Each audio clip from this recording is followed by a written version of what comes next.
So whether you're hosting Passover or Easter this year, our next guest has some tips to make your celebration as stress-free and enjoyable as possible. Joining me now is event planner Andrea Adelstein.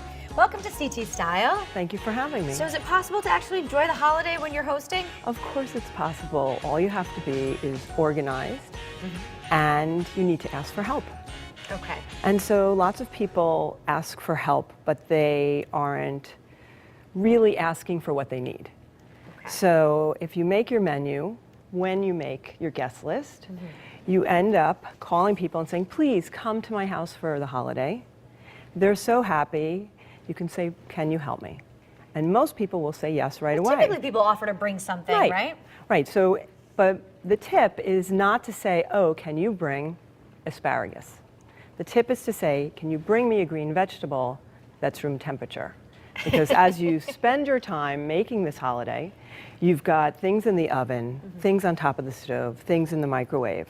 And the last thing you need is somebody who's being helpful by bringing something. And then you have to cook it. And then you have to cook it. So here it is in a Tupperware that you have to find a bowl to put it in the oven, find a bowl to put it in, to put it on the table. Yeah. And in the end, turns into more not work, so right? helpful. And we also recommend making a schedule the week before. Yes, so if you make a schedule the week before, as in anything you do, any holiday you host, you can plan a little bit, spend a little bit of time every day, and not be overwhelmed as the day comes. Right. So one day you food shop, one day you set the table, another day you make just the dessert, and you'll find by the time the holiday shows up, most of it is done. So spread it out there. Right. And another tip you say is to pre-plate. Yes. If you can. So Passover, the story of Passover is a story of freedom. It's a great story.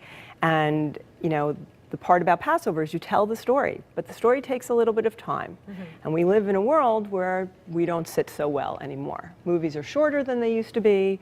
Everybody's anxious, everybody moves on, and the best thing you can do is get the food out as soon as you can. Okay. So if you can put everything together before, so my tip is you always serve a room temperature appetizer that you can have on the plates ready to go as soon as the story's over. Very good.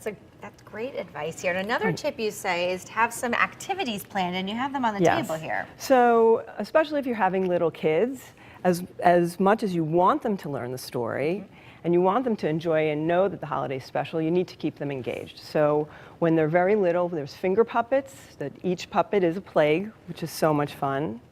As they get older, there's bingo that they can play to learn all about the holiday. And then as they get to be teenagers, you know, you can kind of use this holiday as a teaching tool. So you can ask questions. This one asks, if you had to leave your home quickly, what would you bring?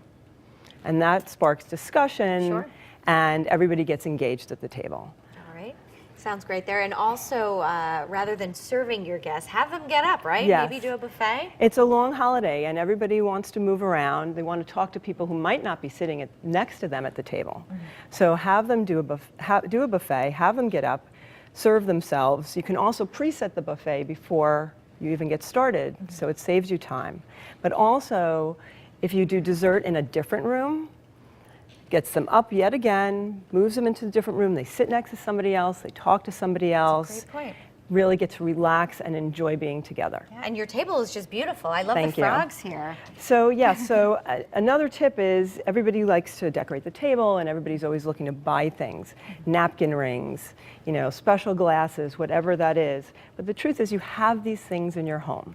If you go on your bookshelves, if you look around, and it doesn't have to be a napkin ring. It can just be something really pretty, like a paperweight cute, almost. and you can just put it down. In this case, frogs work with the holiday. It's one of the plagues, but it can be anything. Fantastic. Andrea, where do we find some more information or some of your advice? So you can check out the website, NYLUXevents.com, and see there's tips on your website as well. Very good. Thank you so much for being here. Thank you for having me.